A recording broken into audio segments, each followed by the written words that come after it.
Thank you. Can I have a motion to adopt the agenda with the addition of G8, consider approval of bid award and purchase order for the Summit on the Park Steam Generator replacement and a presentation for the Canton Cares Fund? So moved. Support. Motion made by Clerk Seeger, supported by Treasurer Slavens. All in favor say aye. Aye. Opposed, nay. Motion passes.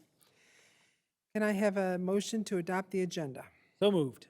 We did that, I'm sorry. Wait. Should- Can I have a motion to approve the minutes of January 9th, 2024? So moved. Support. Sorry.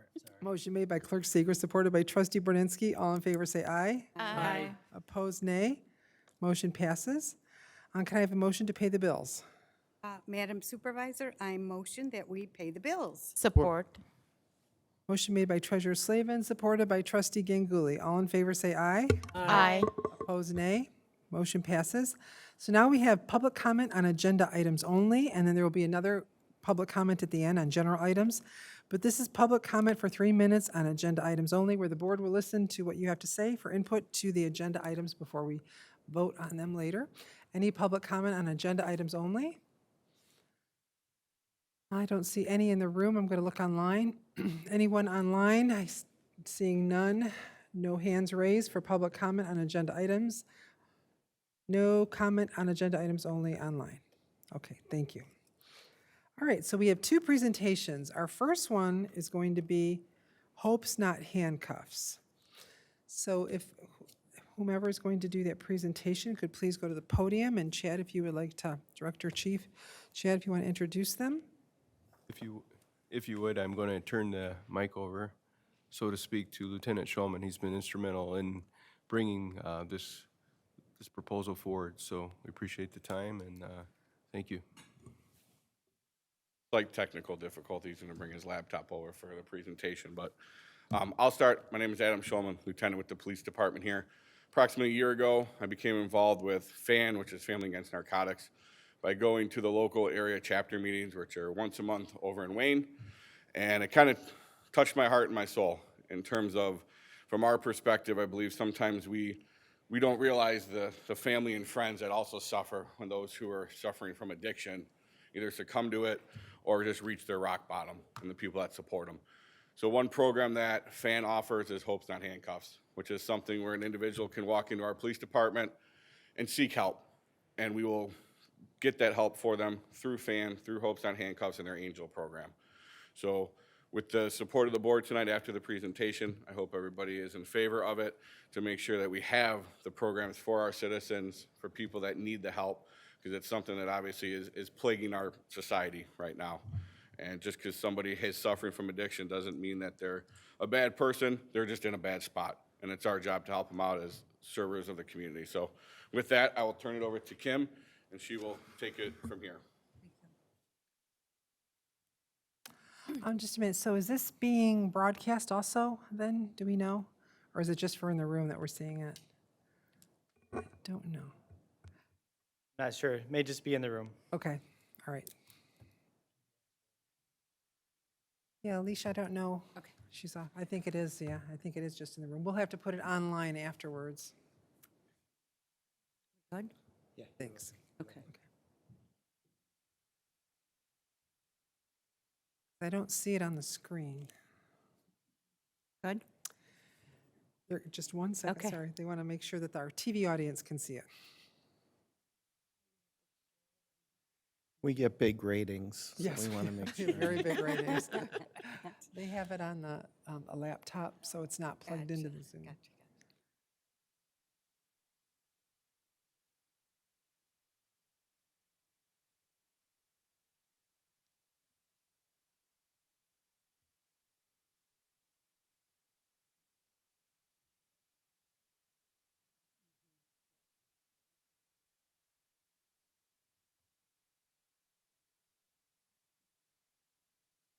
Okay, all right, great. Thank you. Go ahead, please. All right. Thank you for the invite. My name is Kim Baffo, and I am the director for the Hope Not Handcuffs initiative. Our home office is in Canton Township, Michigan. Our services are available 365 days a year from 8 in the morning till 10 at night. What is Hope Not Handcuffs? Hope Not Handcuffs is an initiative that launched from Families Against Narcotics. It was born in 2017. It's an initiative aimed to bring law enforcement and community organizations together in an effort to find viable treatment options. How the program works. If a person is struggling with drugs or alcohol, as Lieutenant said, they can come into any participating police department and ask for help. They will be greeted with support, compassion, respect. The participating agency will notify us at our Fan Central office. Our call center takes the call from there. Our call center, again, works from 8 in the morning till 10 at night, 365 days a year. There's 3 ways to access our programs. They can either call us. An example would be if a police officer is on a call, somebody is struggling, it's that repeated person. Instead of arresting them, maybe, and if they say they're ready for help, they can give them the card or make that call with them. We won't send an angel to that call, but they can make that call and we'll do it right over the telephone. The other option is they can do an online option by going to our website at familiesagainstnarcotics.org.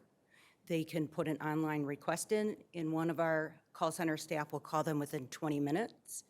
The other option is walking into the police department. We're even affiliated with a program. Our other program is Hope and Healing. So we're even conquering some of the hospital emergency rooms.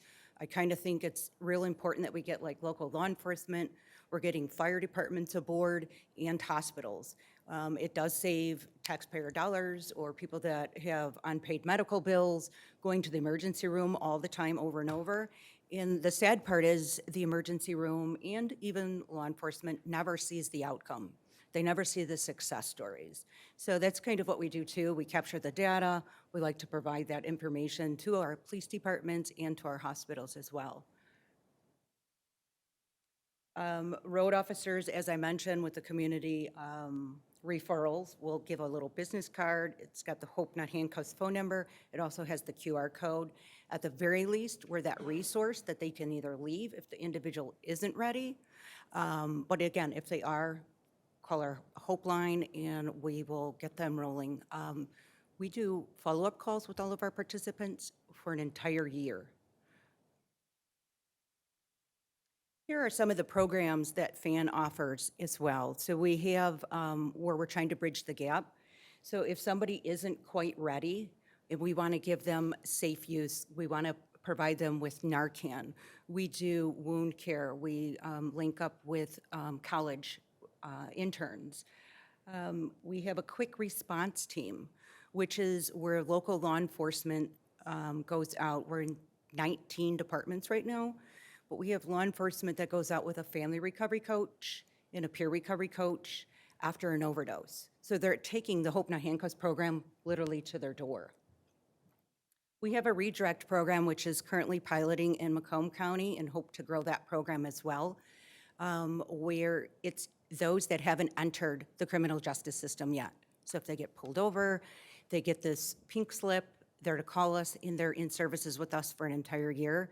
And the prosecutor sort of puts that charge on the back burner, and if they do things successfully, then that charge never comes to light.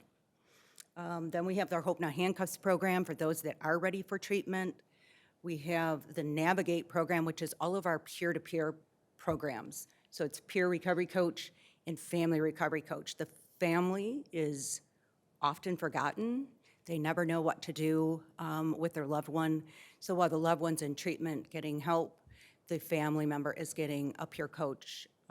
They can either meet them in their home, at a public restaurant, or virtually. We have Stronger Together support groups. So once they've come and have graduated their coaching sessions, we like to keep them together. They can do virtual groups or in-person meetings we have. We also have the FAN Forum, which Lieutenant was speaking about, in several of our counties. We offer naloxone training, and we also have sober living scholarships. Our sober living scholarships are for those that are coming out of either incarceration and are unhoused, or perhaps coming out of treatment, that will pay for their first 2 weeks with a possible extension. So our goal is to empower them, not to enable. And we know it takes a little time getting a job, so we'll pay again for the first 2 weeks, possible extension if they are seeking employment and moving forward in their recovery journey. Just a little overview of some of the program impacts since 2017. Hope Not Handcuffs is currently available in over 135 police departments. In community partners, we have over 60 in the state of New York.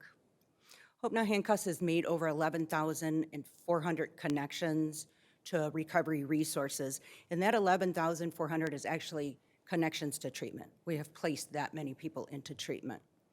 An average of about 170 individuals per month get into treatment, and our call center on an average for other things like resources or, hey, I want a family coach, anybody can call us for anything. Our goal is to help them find the resources they need. Navigating our system in the state of Michigan is a little tricky for those that are even sober, let alone those that struggle with addiction. So that's what we're there for, and an average of about 1,500 calls a month. These are the numbers since we started too. We started in 2017. You'll see how the program has grown. And looking at the data, you would think like December would be the highest. Those high peaks are actually August and September for some reason. So we're kind of watching the trends to see what that may be about. I don't know if it's like family members that have been struggling, kids going back to school, schools calling maybe. So we're kind of putting some focus on that data too to be able to provide some feedback to you. Just some trends. There's been over 1 million people that have died since 1999 from overdoses. Nearly 75 drug overdose deaths in 2020 involved opiates. In 2022, it's been estimated over 111,000 people died of overdoses in the United States alone. That's a rate of 305 overdoses every single day.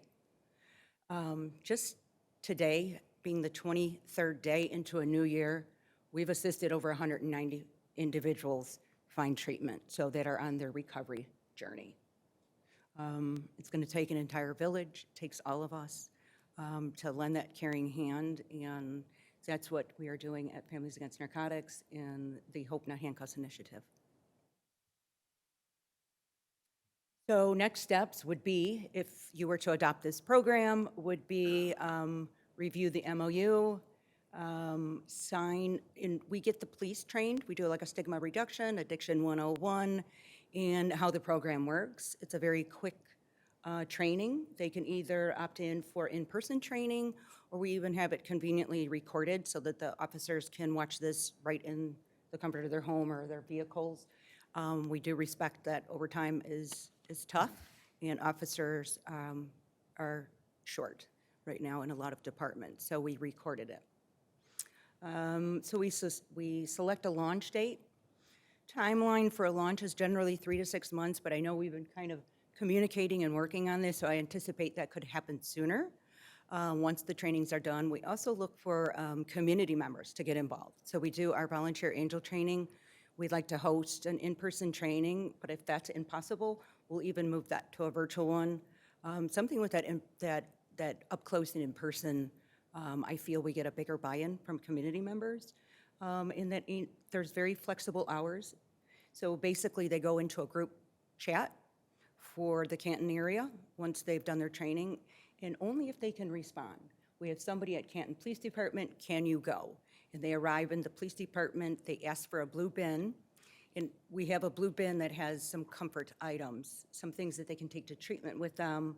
We also have some snacks, some water, like shampoos, deodorants, things like that for them.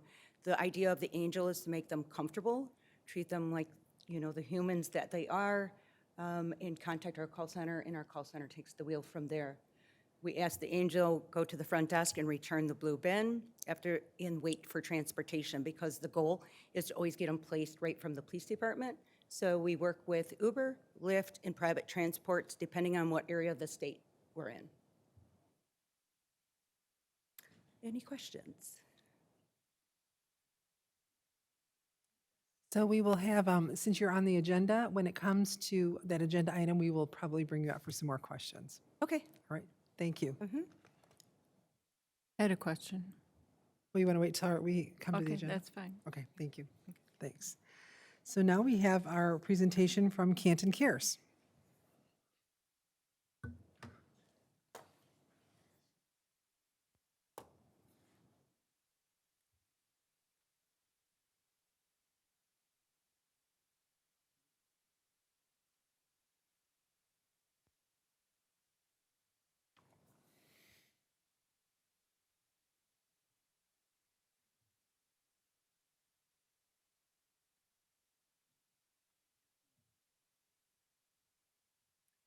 Good evening. My name is Laura Mortier, and I'm the Recreation Supervisor for Canton Leisure Services, as well as the Chair for the Canton Cares Committee. And I am Beth Mead. I'm the president of the Local Impact Alliance, which includes the Canton Community Foundation, and I am the foundation representative for Canton Cares. So we're here this evening to remind you that the Canton Cares Fund is here and available to use to help both our programs and our residents, as well as go over a little bit about how we looked in 2023. So as a reminder, the Canton Cares Fund was established in 2018 through the Canton Community Foundation as a way to support Canton Township programs as well as residents through non-taxpayer dollars. So all of the money that we bring in is through individual donations as well as businesses, scholarships, and grants. These serve residents through a wide variety of natural disaster, issues within the home, through our youth programs, therapeutic rec, senior veterans programs, as well as scholarships and employee recognition. So our Canton Cares membership, according to our bylaws, we have 7 members at all times, which we are currently filled with right now. Our terms are 3 years long, and then if in good standing and still want to serve, then members get reappointed from the committee. Myself, I serve as chair. We have Tammy Haggerty as the vice chair, Carol Allard, Joyce Jonas, Akil Kapaswala, Christina Wilson, and Stephen Yaros, all community members that went through an interview process and application process to become a part of this, and they all bring different strengths to the committee, which is great. Jessie Bunchick is our Canton Leisure Services Administrative Assistant. She serves on the committee without voice or vote, but she keeps us in line with all the documents, paperwork, meeting minutes, and whatnot. And then same as Beth mentioned, she sits on the committee as our advisor for the committee. So in 2023, we had a total of $18,883 that was donated and put into the Canton Cares Fund. At the beginning of every year, we do send out letters to some of our big community businesses and supporters, asking them if they would like to support the fund. So the ones listed up here are our biggest ones for 2023. And then since its inception, $107,000 has gone through the Canton Cares Fund since 2018. And then every year, the committee itself puts on 2 events to fundraise money. A lot of the money that comes in, right, is from private donations, individual donations, or maybe some of our own employees going out and seeking scholarships and grants. Although we do a couple just to make sure that there's some money in some unrestricted line items so that we can support in immediate need or crisis. So one of our ones that have become very popular, we hosted our 2nd annual road rally that was held in May at the Summit on the Park. If you're not familiar, it's just a matter of going around the town, doing tricks and clues and to see who can get back with the most points and fastest. So $2,100 was brought in from that event. And a little save the date there, it's already set for May 18th of this coming year. And then we also held our 3rd annual chili cook-off, which in the past, the last 2 years, we had done it in conjunction with the farmers market, but we got a little creative with the amount of crowds that happen at Brews, Brats, and Bands, so we connected it with that, and $5 from everyone's ticket got them involved in the chili cook-off, but then went directly to the Canton Cares Fund. So the chili and I don't remember the winners, but Maraschino's Pub, I think Lataka Reina won for a second year in a row. Yep, local North Tap House and Silvio's. And then we had $2,100 that went back into the fund. And again, another save the date, September 14th is the next Brews, Brats, and Bands. And then other ways that the fund has supported Canton. The Mom Prom has been in Canton for several decades, I believe now. And last year it was chosen for all of the proceeds to go to our therapeutic recreation program. So with the money that was raised, the participants got to go down to the Fisher Theater and see a play, as well as 3 participants got scholarships. Their family expressed financial need, so their summer camp experience for 8 weeks was covered through the Mom Prom donation. Employee recognition is another one. Police awards. CLS started a staff PIN recognition program, and then our summer picnic was sponsored by the American Teachers Credit Union, so that money went through, again, making sure that taxpayer dollars aren't paying for things like that.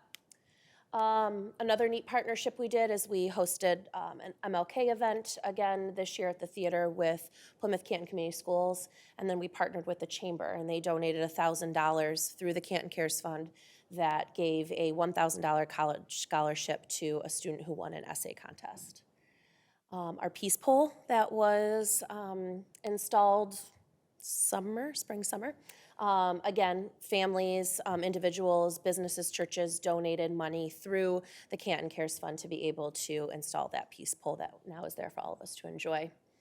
And then Masco is one of our big sponsors for our Youth and Teen Center, giving $10,000 for our Lead Like a Girl program, $5,000 for our LGBTQ Transpire program. They are also planning a Kids Against Hunger food packaging event, as well as training for staff on treatment and intervention training. So all of dollars that came in specific for the block, those were used on all of those things this year. I think that's it. Any questions? Questions? No? Go ahead, Steve. Always great to hear about what's going on there. And has I think recently we added more board members, or we replaced some board members. Is the new team working well together? Yeah.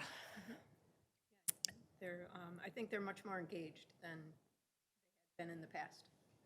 Yeah, and the application and the interview process, I know several of you have sat in on those interviews, and that really helps because we know kind of where the pockets that we need somebody that, has connections in this area or this to kind of really even out who's on the committee. So, and everyone's really active, so that's great. Great. Just make a quick comment. Great presentation, and thank you so much for all you do. We truly appreciate all that you do. Thank you. Thank you. Tanya? Yeah, I did not know about so much about, where the money goes to. So thanks for the presentation and letting us know. Thank you. And like you said, you've also been able to help community members who've come forward if they've had, I know there was a funeral that was unable to be paid for in Plymouth and Canton. You've helped greatly with that too. A lot of family members don't realize that, so thank you. Yeah, and we'll work a lot of the times. Patty has been great to let us know of a situation that's happening. I mean, as simple as like a police officer went on a call and a kid was in a really bad situation, paid out of pocket for him to get a video game. That was just something we were able to reimburse for that, or there's a family fire and we're able to get clothes or whatnot. So that's been really helpful in those unrestricted funds to be able to help right away. So don't forget about us, because we're here if you guys hear of anything or need the support. Yep. All right, well, thank you very much. Thanks for the presentation. Okay, the next item on the agenda is a resolution declaring the week of January 22nd through 26th National Gun Violence Survivor Week. I was sent this by the National Mayor's Office to do across the country. For many of you who don't know, I mean, it's going to describe gun violence, and many people in this room and in this community and even on this board have had something like this happen to us. If I can just find it here. Or our family members, I'm sorry. Okay, here we go.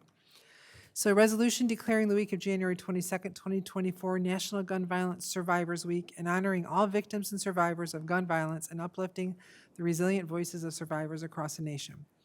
Whereas every year, more than 43,000 Americans are killed with guns, approximately 76,000 more are shot and wounded, and countless others experience the collective trauma of gun violence. Whereas on average, Michigan has the 25th highest gun rate of gun deaths in the U.S. and the 19th highest rate of gun injuries in the U.S.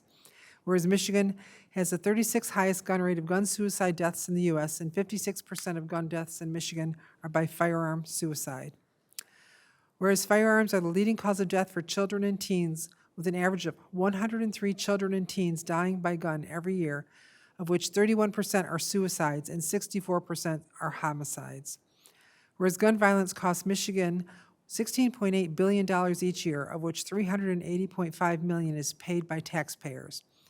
Whereas 59% of adults in America, including 71% of Black and 60% of Latino Americans or someone they care about, has experienced gun violence in their lifetime, demonstrating the reach and impact gun violence has had in communities across America. Whereas in advance of early February, when more Americans are killed with guns than are killed in our peer countries in an entire calendar year. Whereas a gun violence survivor is anyone who has personally experienced gun violence, whether firsthand or not. Whereas forms of gun violence can include but are not limited to gun suicides, gun homicides, domestic violence involving a gun, mass shootings, and unintentional shootings. Whereas people in America and cities across the nation are working to end the senseless violence by advocating for common sense gun safety legislation. Whereas by commemorating National Gun Violence Survivors Week on January 22nd to 26th, communities across America will raise awareness about gun violence and honor the lives stolen by gun violence. And whereas we renew our commitment to reduce gun violence and pledge to do all we can to keep firearms out of the hands of those who are a danger to themselves or others, and encourage responsible gun ownership to help keep our communities safe. Now, therefore, be it resolved, the Board of Trustees of the Canton Township of Canton declares January 22nd through 26th, 2024, National Gun Violence Survivors Week, and encourages all citizens to support efforts to prevent the tragic events of gun violence and to honor human lives. Support. Supported by Trustee Borninski. Any comments? We recently released our new website, and in the past, resolutions had been put up on the old website, I believe. Can we check and make sure resolutions will still be put up on the new one? Sure. Yes. Thank you. All right. All those in favor say aye. Aye. Opposed, nay. Motion passes. Thank you. Can I have a motion to approve the consent calendar? So moved. Madam Supervisor, I move that the board approve the consent calendar as presented. Item C1, consider a request to issue a purchase order to Suburban Calcium Chloride Sales for the 2024 Dust Control Program. C2, consider authorizing the township supervisor to sign master service agreements with 5 consultants. C3, consider second reading and adoption of an amendment to Appendix A zoning of the Code of Ordinances regarding the Top Canton LLC conditional rezoning. Item C4, consider a request to approve letter of agreement between Canton Township and the Police Officers Association of Michigan. C5, consider a request to approve letter of agreement between Canton Township and the Canton Command Officers Association of Michigan. And finally, item C6, request approval of a 2024 blanket purchase orders. Support. Motion made by Clerk Seeger, supported by Trustee Foster. All those in favor say aye. Aye. Opposed, nay. Motion passes.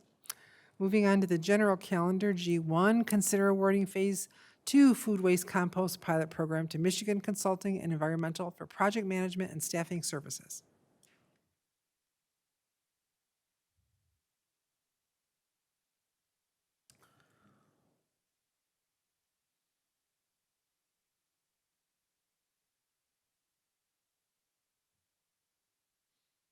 And Supervisor, I move to approve a purchase order in the amount not to exceed $105,000 to Michigan Consulting and Environmental to provide support, staffing, and training for the 2024 Food Composting Program Phase 2.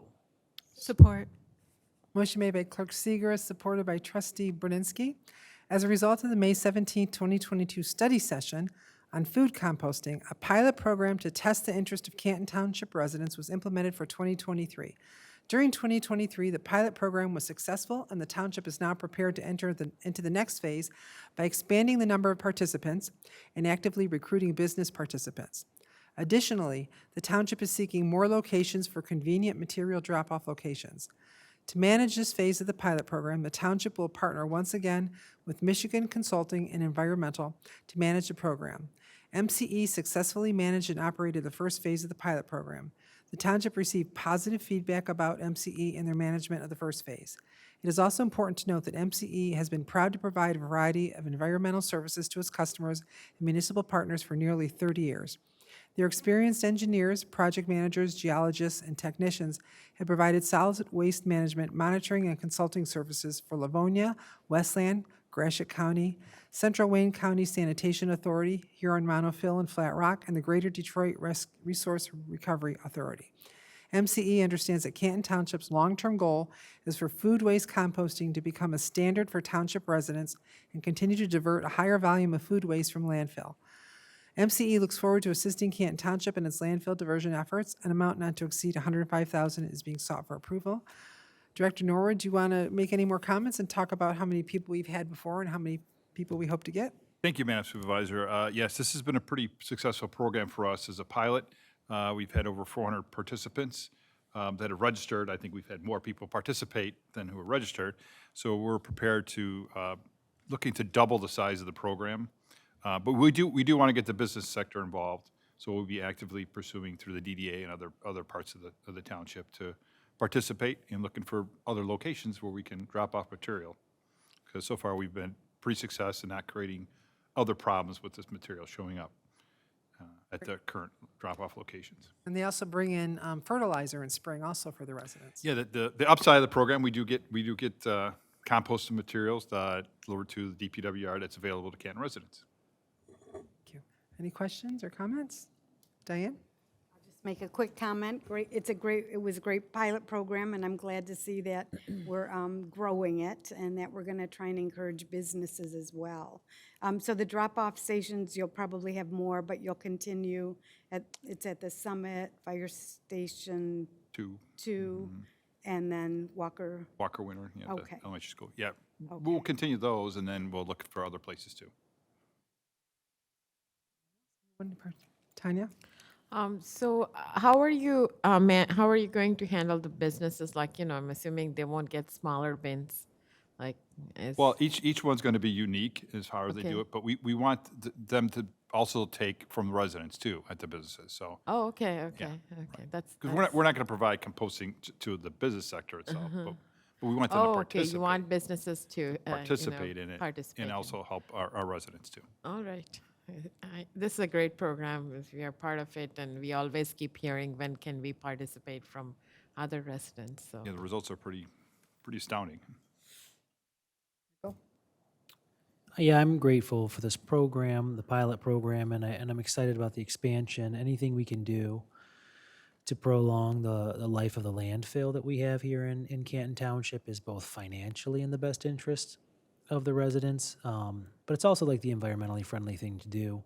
We don't typically participate because I live on 2 acres, so like I like to keep my compost on my property and turn it into fertilizer that way. But I think it's great, especially for folks and residents who live in subdivisions and maybe don't have the ability to turn their own food waste into soil. It's a great opportunity for them. So I'm super grateful for this. Thanks. Kate? Yeah, I think it's a great program.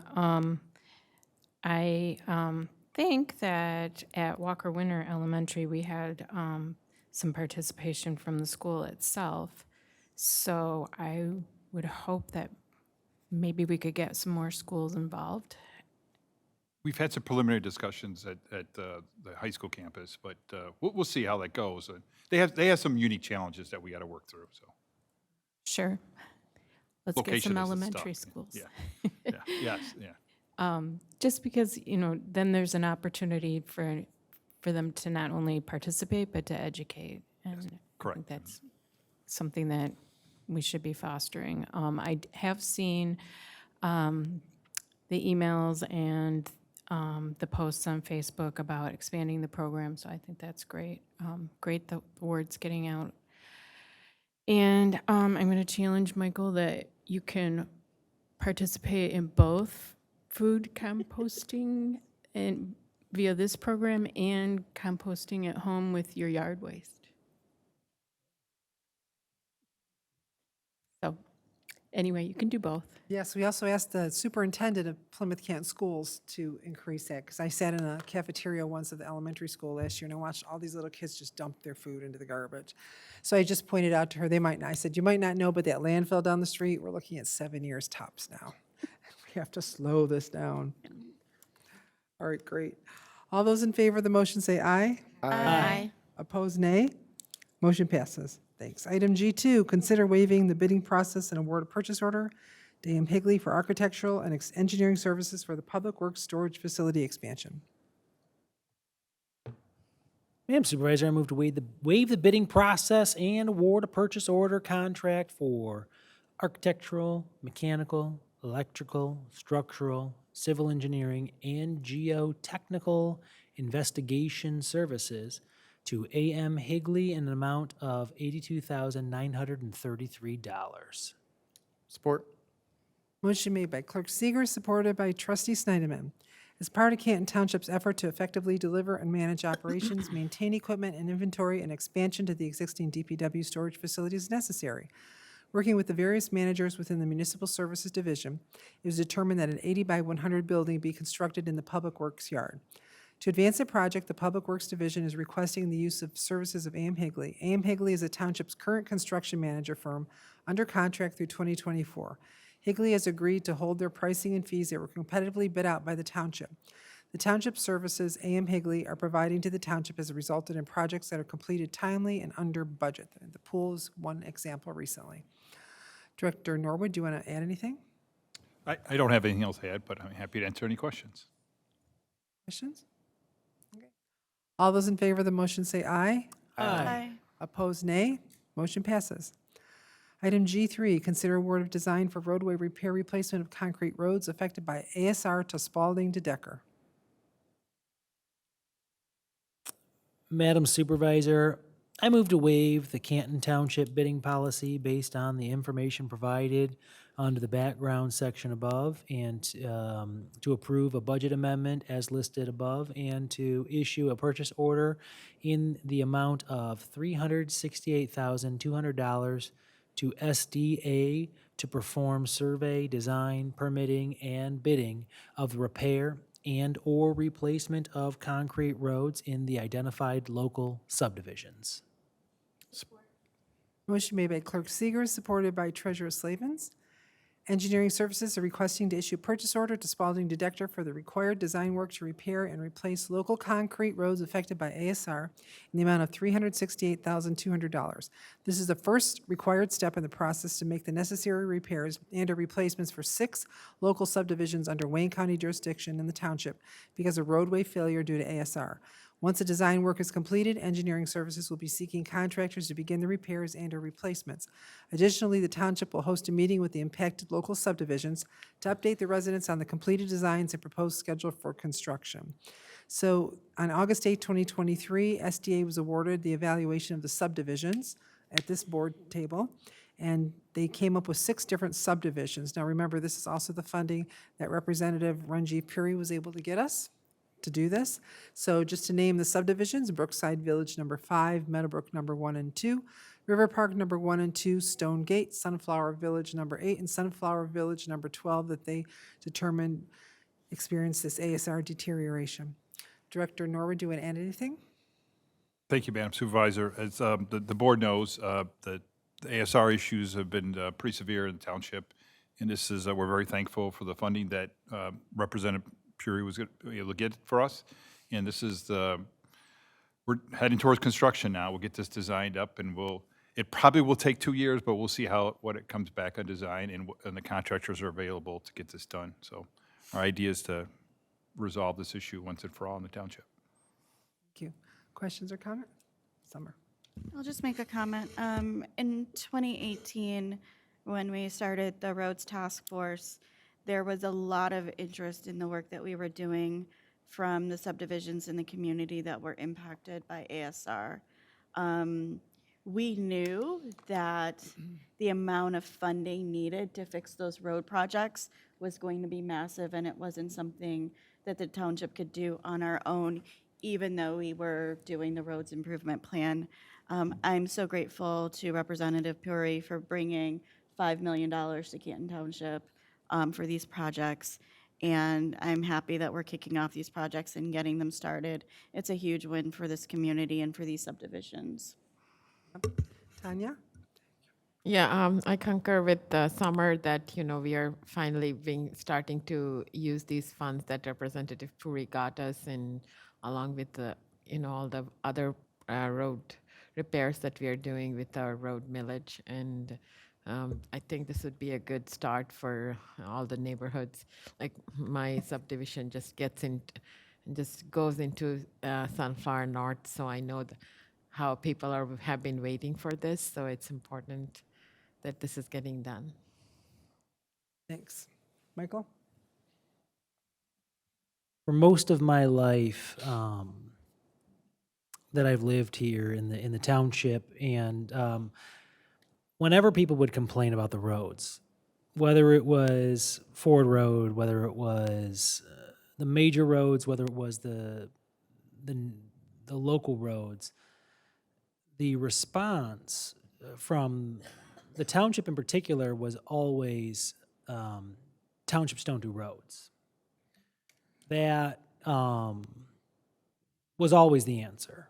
And it's the most convenient answer when someone's upset with you because of their life and the circumstances and the facts around them to give them an excuse, or to say, well, townships don't do roads. And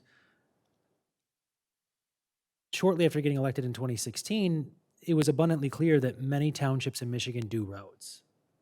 The Michigan Constitution gives concurrent jurisdiction between counties and townships over the roads. But that was a half-truth. The truth behind that was that townships don't get funding for roads from the gas tax.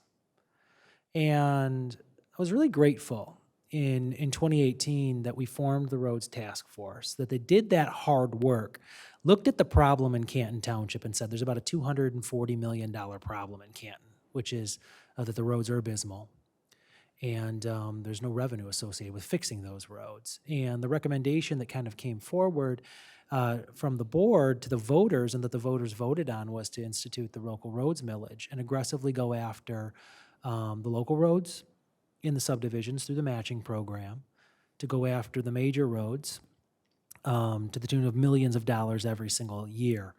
And that wasn't it, right? We went to the county and brought back more of our tax dollars, non-gas tax dollars, back to Canton Township out of the general fund of the county to fix roads. And then with the help of our legislators in 2020, or 2022, the first ASR project we did was when Representative Puri worked to get about $5 million from the state of Michigan, taxes, non-roads funds, non-gas tax money, back to Canton Township to completely tear out and replace Canton Center Road because it had become a symbol.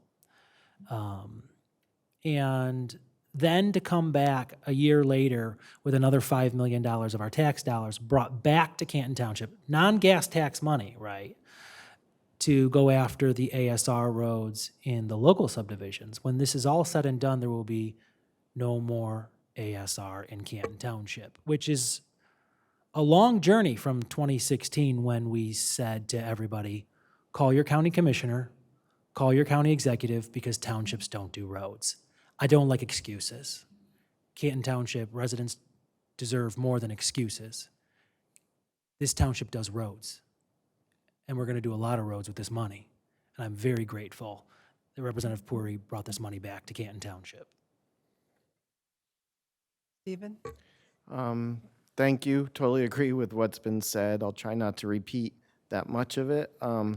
But to me, this is really part of a promise delivered in the last 8 years. Many of us up here, all of us up here, along with many of us out there, knocked on some 10,000 doors in our community and asked what the most important issues were in our community. And I would say the number one issue was roads in our community. And we asked a simple question: if you were guaranteed that the money was going to go to the roads, would you be willing to increase taxes? And by ballot, they answered yes.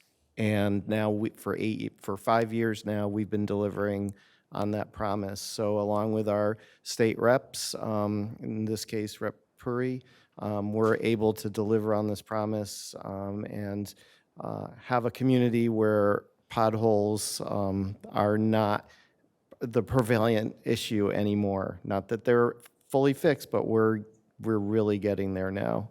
One question that I did have is, and maybe the clerk answered it, but is this list an exhaustive list of subdivisions that have ASR? These 6 lists are the worst ones in the. The worst town. ones. Yes, that have been identified as Okay, critical. and the money identified will cover fixing those issues in these neighborhoods? We're going to see what the bids come back. Okay. If we have to do some different things with the money, that's why we may have to go 2 years with it, so Okay, that's one of the issues, so. We're okay. going to stretch mean, these I know dollars as fast as we can. as We far as probably can. have replaced some of it already with There the has been work on existing ASR, yeah. program. Certainly. Okay, Yes. all right, thank you. Okay. Yeah, I just want to echo what everyone else said and thank Representative Puri for bringing this money back to Canton. And some of these subdivisions have needed help for quite a while, so I am glad to see that this is moving forward, or it will be after we vote, hopefully. Ditto to what everyone has said here. And then also, you know, I appreciate the representative and the state for working with us. We've been able to work closely with our representatives, our senator, and even our county commissioner. So I do appreciate the relationship that we have with them. Working with our partners to bring Canton money for our residents. Great. All those in favor of the motion say aye. Aye. Opposed, nay. Motion passes. Item G4, consider approving a request to purchase ammunition for our police. Madam Supervisor, I move to approve the purchase of ammunition utilizing State of Michigan contract pricing from Keesler Police Supply, all right, in the amount of $16,502.60. Motion made by Clerk Seeger, supported by Treasurer Slavens. The Police Department is requesting to purchase ammunition for rifles and handguns from Keesler Police Supply. Keesler is quoting the ammunition utilizing the State of Michigan contract pricing. Chief Bow, do you want to add anything? Just that this ammunition is used for training. It's used for the rifles and the handguns as stated, and it's mixed in with a lot of training that I would ask if I was up there. There's a combination now over the last 10, 15 years that really highlight de-escalation training. So there's a lot of training at the range now. It doesn't even require us to shoot the gun. So, but this will support the program for the first part of the year. Thank you. Anyone, questions or comments? Okay. Yeah, I just wanted to express that I'm grateful that we have the contract pricing, because many times we are able to use that, and for not just for ammunition, but for other programs that we have where there's state pricing that helps keep costs down for us. So thanks for bringing that forward. All those in favor of the motion say aye. Aye. Opposed, nay. Motion passes. Item G5, consider approving a membership agreement between the Canton Police Department and the Hope Not Handcuffs program. Madam Supervisor, I move to approve the Canton Police Department entering into a membership agreement with the Hope Not Handcuffs program. Support. Motion made by Clerk Seeger, supported by Trustee Borninski. The Canton Police Department is requesting to enter into a membership agreement with the Hope Not Handcuffs program. Hope Not Handcuffs is an initiative of Families Against Narcotics designed to bring law enforcement and community organizations together in an effort to find viable treatment options for individuals seeking help to reduce dependency with heroin, prescription drugs, and other substances. Upon Township Board approval, the department will complete the application for review and acceptance into the program. So I know we had a presentation. If you want to please come up to the podium, I think that we probably have some questions. Any questions from the team based on the presentations or the programs? Summer? Not really a question. I just really want to thank you for the information that you provided. Hope Not Handcuffs sounds like a great program. I think it will be an asset to our community. We have done a lot in this community to fight against, opioid challenges and folks struggling with addiction. We had the opioid recovery program, the partnership with GrowthWorks. We've got the social worker or psychologist program embedded in our police department.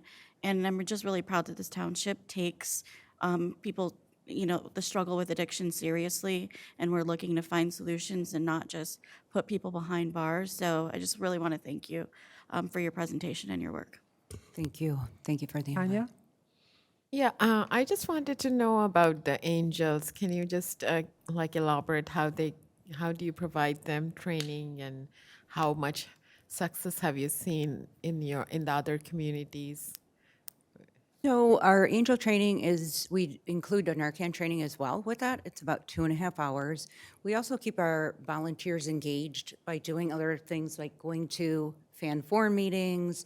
But an angel is, again, it's a very short, it's not a demanding type. It's only if they can. So if somebody is working and maybe they're only available on weekends, somebody that's retired are some of our favorite volunteers. So we do the training, and we ask if they're available to respond in a group me text that we have for each of the areas, if they can go to the police department. They're there literally for that human touch and to support, because most family has given up on their loved ones by the time they're ready to go to treatment. Not always, but in a lot of cases. So we want to keep that element of that personal touch in it. Thank you. And I also wanted to commend our police department for bringing this program into our community, along with all other initiatives that we have here, as Summer mentioned. Thank you. Thank you. Anyone else? So, Kate? Yeah, first of all, I am very grateful to, first of all, learn about this program, but also grateful that the police department has brought this forward to us. My own family, my extended family, has been touched by problems with addiction, and my cousin, and he's been in and out of jail and prison. And so I, although I'm not that close with him, I know what my aunt and uncle have gone through dealing with him and his recovery, which is still ongoing, and I'm sure it will be for the rest of his life. But hearing about a program that will treat people like my cousin with dignity is really just special to me, and I thank you for that. I did have a couple questions. So I know, first of all, I think that it's great that you have the hours that you do. They're extensive, but they don't cover 24 hours. So what happens if someone comes, at 11 p.m. or 2 a.m. and they are requesting help? What can we do for them? Is there any way to follow up with them, or? So if they call our Hope line after 10 p.m., they will get the answering machine, and first thing 8 a.m. they get that call back. I'm thinking that it might be best for us to put, we have a sign that goes out in front of the door that's saying that this is a participating police department, is putting those hours, and then it also has our phone number, so that they have that. And then our team will follow up. Let's just say somebody came to the police department, was not expecting to go that fast to treatment, have a few things that they have to tidy up at home. Same thing, we will still do our intake. Our call center follows up with them the very next day and all the way till they're placed or decide to go to treatment. So we don't just leave them hanging. They're also connected during our intake process with a peer recovery coach, so they're connected immediately with their peer coach as well. The peer coach will follow them when they're in treatment, finding out discharge, removing some of the barriers for when they get out, and including picking them up from a treatment center instead of them going back to an unsafe environment, or we'll private transport them. So we don't want them left. We know that there's that small window of opportunity when somebody says they're ready. Yeah. We wished we were we used to be 24 hours prior to COVID. A lot of the treatment centers and access centers that we work with are not. So that may change. I know Wayne County has a 24-hour, but there's only 2 treatment facilities that they can send them to, and one is probably about ready to be taken off the list. We do help people that are uninsured, Medicaid, and private insurance. Private insurance is just like if you're going for a procedure at the hospital, we do need prior authorization. If it's Medicaid, believe it or not, we can get them in within an hour. For the most part, our turnaround time is less than 24 hours to get somebody placed in a treatment. So we don't stop until they're taken care of. And again, as I mentioned, we follow our participants up to a year. So if somebody during one of those follow-up calls is in a bad situation or has a setback, we start the process over. We do not give up. Okay. And then my other question is, the angels are volunteers, so is there ever been an issue with getting enough angels or, having them be available when they're needed? There has been a couple glitches since COVID. We had a pool of over 600 angels, and it seems a little bit tougher now to get those angels. That's why we have the phone option available too. So if somebody does walk in, has their phone, they can wait in the lobby. We can do it right over the phone, and we'll still send the Uber, Lyft, or private transport, worst case scenario. But that has improved. We're constantly training and constantly engaging with our volunteers. It takes a whole community. I mean, the more buy-in we have from community, the better off we are fighting this, opiate crisis. Thank you. Stephen? Thank you. Echo everyone's thank yous. Great to have this program in our community. As was mentioned, we have recently integrated social workers in our public safety department. Is there any role for them in what you do, or anything that can be worked out between them and your organization? I think it's a viable instrument that the police have that. That's excellent. I love hearing that, and I would like to maybe set a meeting with a social worker. I think they're a very key component to this program when you're taking it outside of the police department even. So I'd like to have that meeting. Okay. And then you showed some statistics in your presentation. Thank you for that. One thing I didn't notice in them, or I would like your feeling on, is are we winning the battle? Are we slowing momentum at least? And are the numbers growing, and are we helping more and more? So what I'm seeing is the overdose death rate, I feel, has been decreasing. Okay. Because of the Narcan, I believe, plays a big part of it. And then programs like this coming to communities saying, we're here, because there never used to be these types of resources. And we were blessed as an agency to be recognized to be a line item in the state budget. So those things really, really help. We couldn't do it without it. We couldn't do it without the compassionate people we have working for the agency and people like yourselves wanting this in these communities. That's what makes change. Will you come back and report at some point on how how things are going in the program in our Absolutely, I community? can do Okay. that for you. Absolutely, I'd love that.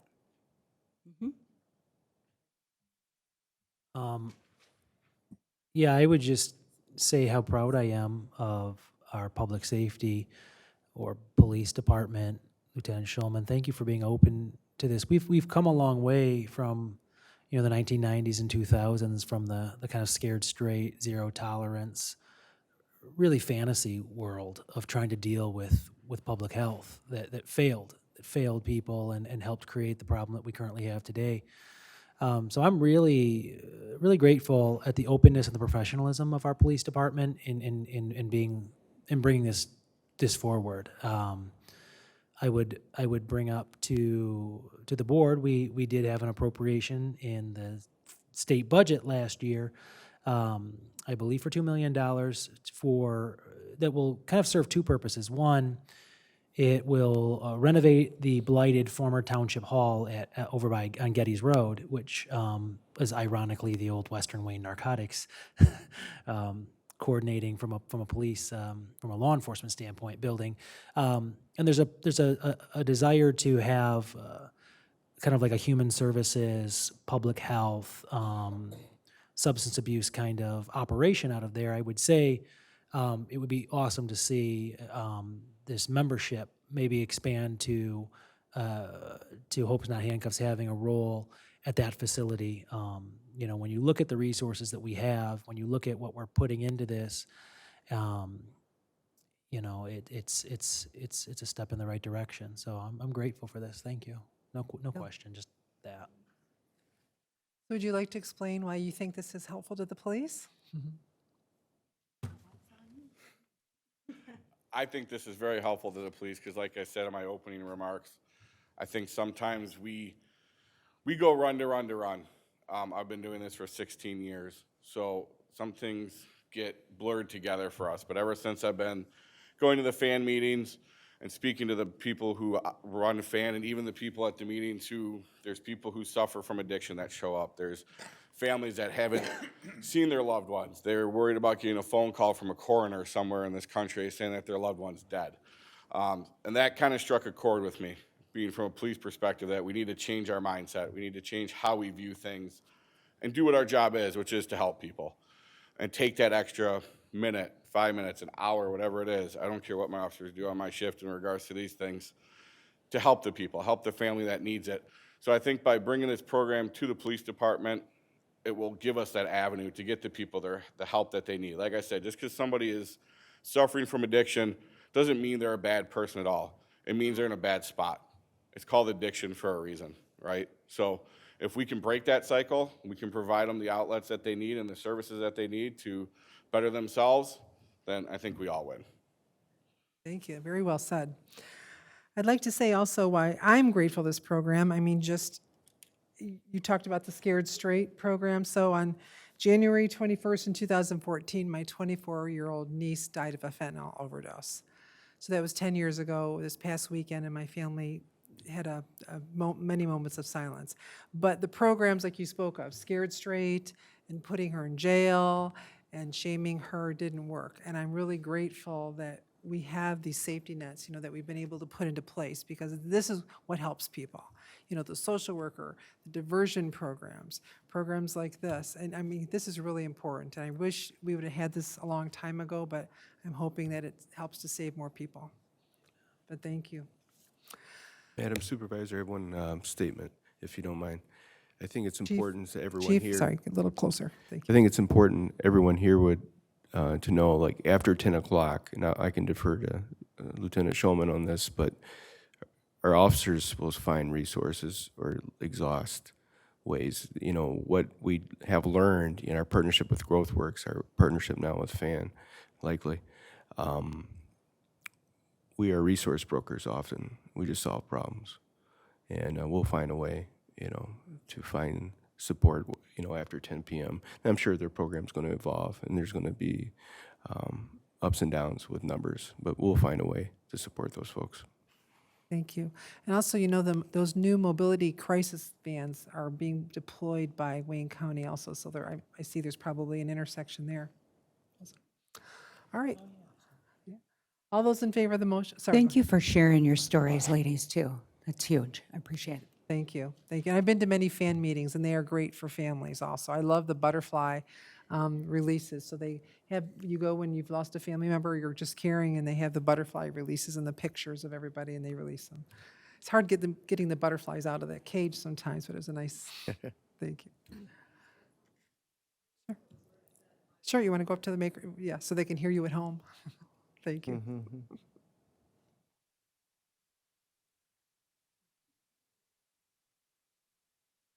Not sure if this was mentioned, but I just wanted to let everyone know that all of our services are free of charge.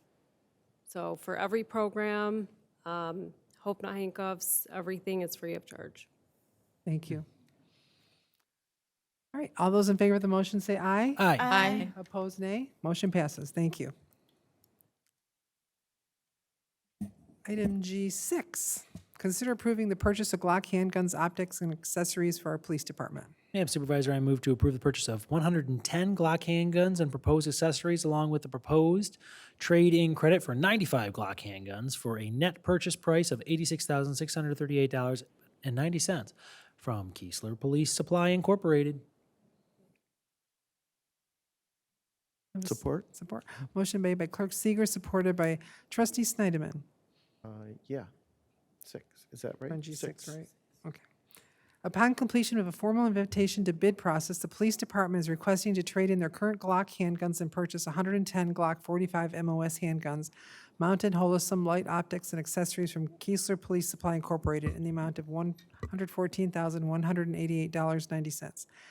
Keesler Police Supply is offering a trade-in credit for 95 of the handguns in the amount of $27,550 for a net purchase price of $86,638.90. Funds from the 2024 police budget will be utilized for this purchase, including $11,426 from a recently awarded justice grant for handguns with Holism light optics. Chief, do you want to add anything? Yes, like I said, when you approve the grant, this is huge for us in regards to risk management, decision-making, confidence. You do not want unintended consequences when those rounds go off. So I think this is just another step in risk management and providing a tool that hopefully our officers don't have to use, but when they do, they're ready to do it the right way. So, Thank you. Summer? Chief, well, I should know the answer to this, but I don't. How often do we trade in and replace handguns? it's varied over the years.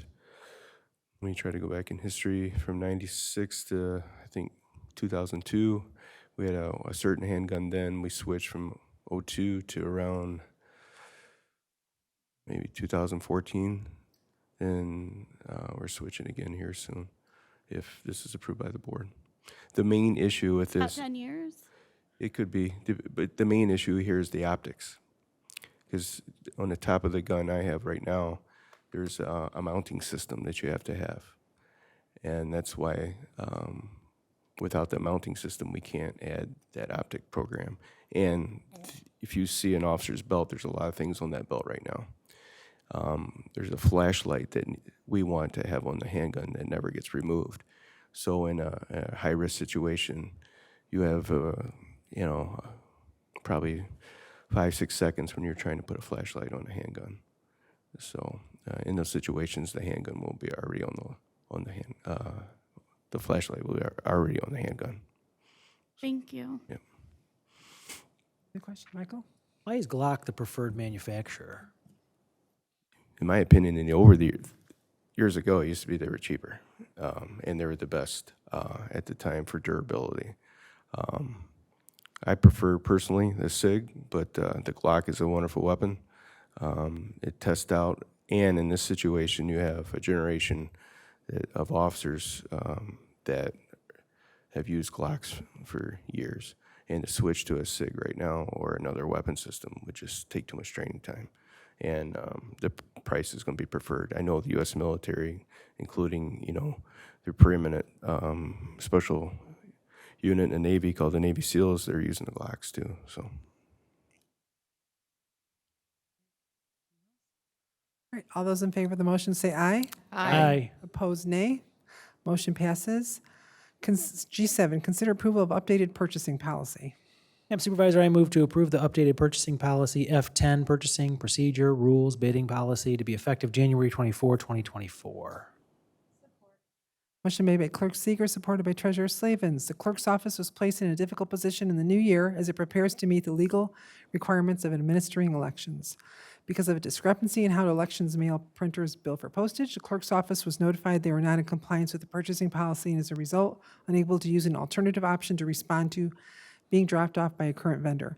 This purchasing issue at a time when printing and mailing election notices, applications, and ballots are experiencing catastrophic challenges could have resulted in an inability to meet legal deadlines.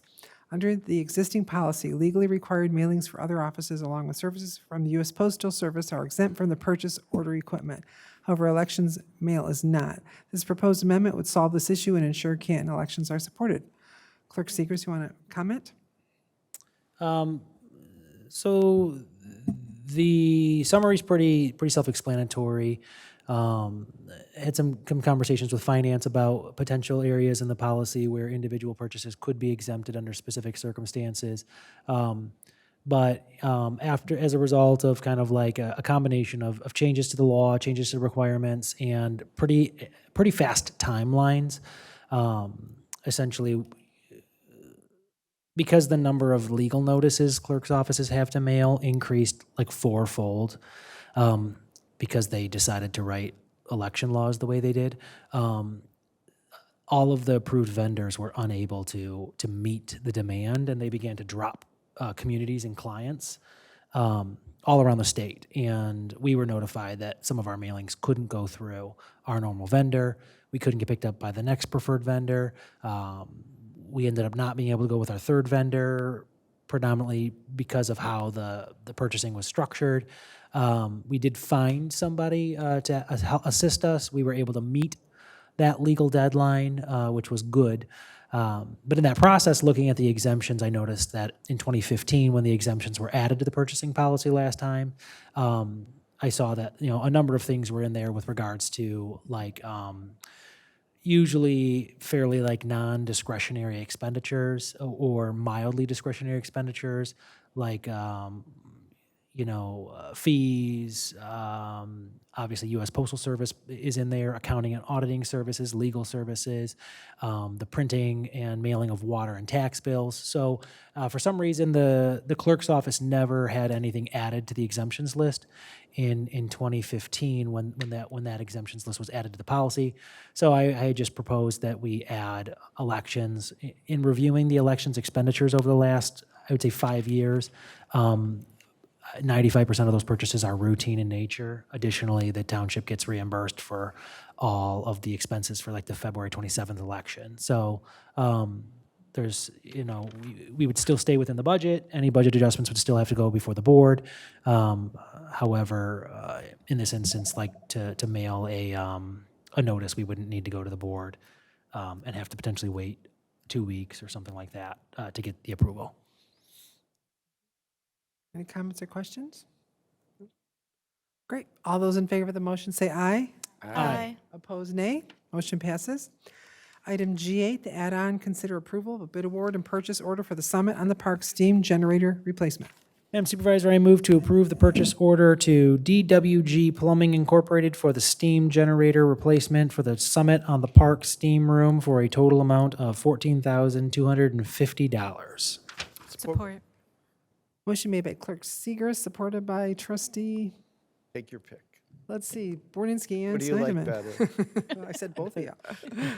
From August to mid-December, the Summit on the Park Aquatic Center was shut down due to large tile replacement project of lap pool, family pool, spa, sauna, steam room, pool deck, men's locker room, women's locker room, and the family locker room. In mid-December, upon completion of the project, when it came to restart the controls, staff noticed the steam generator would not turn on. Staff then called the township's electrical and boiler service providers to investigate, where it was determined that the steam generator would need to be replaced. January 4th, 2024, an invitation to bid was advertised, resulting in 3 submissions. Of the 3, DWG Plumbing came in with the lowest bid. Therefore, we recommend awarding the bid of a steam generator to DWG Plumbing for a total amount of $14,250. Director Norwood, do you want to add anything? Thank you, Madam Supervisor. No, I don't have anything to add here, but I'm happy to answer any questions. You'd be surprised at how many people like the steam room here in the township. Any questions or comments? All right, all those in favor of the motion say aye. Aye. Opposed, nay. Motion passes. Now we'll begin general public comment. So please, if you'd like general public comment, you can make a comment to the board, and if we can get back to you with any issues that we have or any responses. So it's 3 minutes. Please state your name and your address. Please go ahead. I will not take 3 minutes. My name is Robert Mack. Oh, please, I'm sorry. If you wouldn't mind speaking a little bit louder into the microphone. Speak a little louder? Yes, thank you. Okay, it's way down there. That's I the know, problem. I know. Okay. My name's Robert Mack, and I'm the president of Meadowbrook Homeowners Association. Lived here for 30 years. And I want to thank you so much for going to fix these roads. My number one complaint, we're 77 homes. I was just doing the quick math. Out of the pockets of our residents, we have spent almost $225,000 to fix the roads that we have. It's like throwing a rock in a pond. It fixes a little bit, then the rest of the roads all fall apart. I can't thank you enough. I hope Meadowbrook's on the top of the list. We do have some work. My question was this. I want to thank you for that, first of all, for doing that. That's great. Everything has been a matching so far. My question is, on this program, is this also a matching program or not? So we can get back to you. We're going to meet with each of the subdivisions separately, and we can talk to you about that. Pardon? We can talk to you about that. We're going to meet with each subdivision separately on this one. Okay, so they're going to come and speak to us and? Yeah, we're going to call you in and talk to you about all the details. Okay, I can come in tomorrow if you'd like. Anyway, I want to thank you so much. Thank you for the good job you're doing and keeping Canton a great community to live. Thank you. Thank you. Appreciate it. Thank you. Next.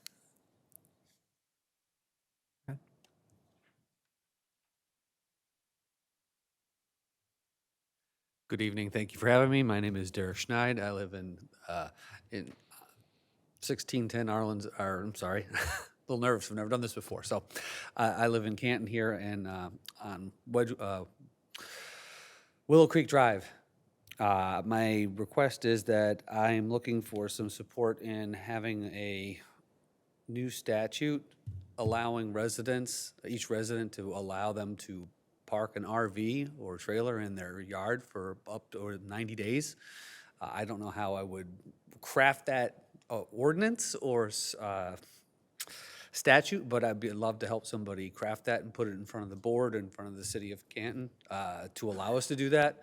I'm a fisherman, so I have a small fishing boat, and then my entire family enjoys it, but not allowing me to park it there for more than 3 days in a row on a given week, it makes it more difficult for me to use it on the weekends with my family. I don't think I'm alone in asking for a variance or a permit on a permit basis to do something like that. If that's something the board could consider doing or would like to talk more about it, I'd be happy to speak with anybody about it. Thank you for having me. Thank you. Anyone else? Next. Okay, let me look online. Okay, we have 2 people online, 1 person now. If you would like to make a public comment, actually, Patrick, you can raise your hand. Patrick's the only one. Anyone else? No one else but Patrick. Okay, great. All right, any staff comments? Anything coming up this weekend or? Just lots of programs at the Summit and Village Arts Factory, all kinds of classes and programs. We encourage people to sign up, get active. Obviously, a lot of people out doing their health and wellness, their goals for the year. So we're up and running and ready for anyone who's interested in participating. So lots of good things happening. All right, thank you. All right, we'll start with board comments. Tanya, we'll start on that. Oh, Chief I'm sorry, Chad. Chief Chad, I didn't see your hand. Thank you. For this board, most people here know, but we did lose former director, yes. Santa Marla, the director of public safety for 24 years, passed away Sunday morning. So I just want to announce that his funeral's this week and it's posted. But he has quite a legacy here, not only on the public safety side, but in the law enforcement community and the fire service. After 41 years of service, 24 being the director here, which is unheard of. And he's done a lot of great things for this township, and he was a resident when he passed away. So, thank you. Thank you. His condolences to the family. Thank you. And to all the employees who knew him. Anyone else on the panel? No? All right, we'll start with Tanya. And the roads are going to be a little bit tricky this week, so be careful. And I was at the Lions game this weekend, and I'm sure the entire, probably all of the country is rooting for us for the next game. 2 more games. Thanks, Summer. Go Lions, and I'm just really proud that we passed the resolution for Gun Violence Survivors Week. One of my friends, lifelong friends, died last year from suicide, and I feel like those of us who loved her are still surviving that and still having a pretty difficult time. So I'm just grateful for that. Thank you. Michael? We are pretty busy in the clerk's office for about 6% of Canton Township. Their next Tuesday is an election day for you. If you live in the 25th House District, which is the southeast portion of Canton, for the most part, it's if you live in the Wayne Westland School District. You are entitled to vote on in a special primary for state representative, and so we'll be running that election a week from today, and additionally, the February 27th presidential primary is coming up quickly. We will be doing implementing our first round ever of early voting, and that is going to be starting sooner than you can realize. February 17th. Saturday, February 17th is when voters will be able to vote early in person for the first time ever. That's a pretty cool thing. So you get the opportunity, the convenience of not having to wait till Election Day, but you get the same security of showing up, showing your identification, and putting your ballot in the tabulator. So that gives a lot of folks a lot of extra feelings of security because they're the one putting their ballot in the tabulator. Those results will remain secret until election night, until polls close at 8 o'clock on election night. And then early voting is going to be at the Summit in the Arts 2 room, and it'll also be at the Village Arts Factory in Cherry Hill Village. So get ready for that. Yeah, that's it. All right, thanks. Kate? Go Lions, and everybody stay safe. I'm glad that the ice wasn't quite as bad as I thought it was going to be last night and this morning, but still could freeze overnight. So please stay safe and be careful. Thanks. Stephen? Yeah, thanks. 30 years ago this week, my wife and I chose to buy a home in Canton. So we are, at this point, 3-decaders, I guess. Is that what you would call us? And 2 years before, when we got married and I moved here, I was so excited to move here because this place had a football team that had just gone to the NFC championship. And so, like, football was going to be great for the next 20, 30 years. I knew it. It was going to be great.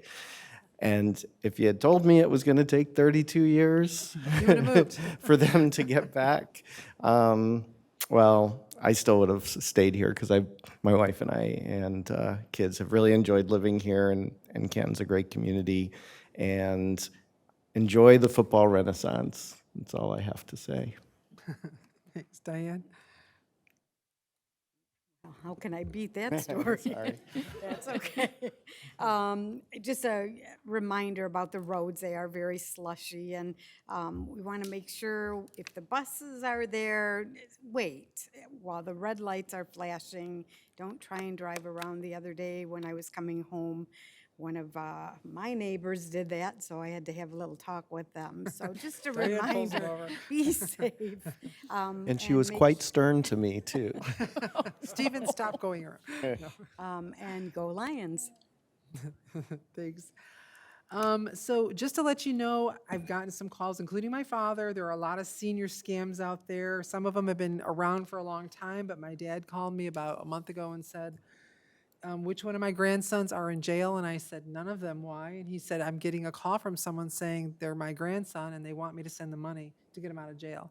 So he's 85, so he struggled with understanding that it wasn't a grandson. I had to talk him down. But since then, I've heard of 2 neighbors going through the same thing. So this year, I think from what I'm understanding, there's going to be a lot more of that in various forms. So be careful of your senior parents and families and watch out for that. Another thing is our website. So if you haven't noticed, we have a new website and a new look. It went through some little bumps and things while Google had to train to where it was, and people were calling in a panic thinking our website had gone away. But Google's looks like it's getting trained to the correct links now, and our teams worked very hard. I know our ITI team and our communications team worked on it very hard for the past month. So please go on the website and enjoy it. If you see a link that's not working, just send us a note and we will jump right on that. But I think things have smoothed out, so that's really good. And I guess a fun question. Who knew that the Detroit Lions used to play at Tiger Stadium? Did you? Okay, whoever went to a game there? I did. You too, see? Shows you how old we are here. It was snowing and they were sliding all over the place. But we're really happy when you leave Michigan and you say you're from Michigan, they say Lions. That's really nice. Okay, great. Can I have a motion, please, to adjourn? Motion made by Clerk Seeger, supported by Treasurer Slavens. All in favor say aye. Aye. Aye. Opposed, nay. Motion passes.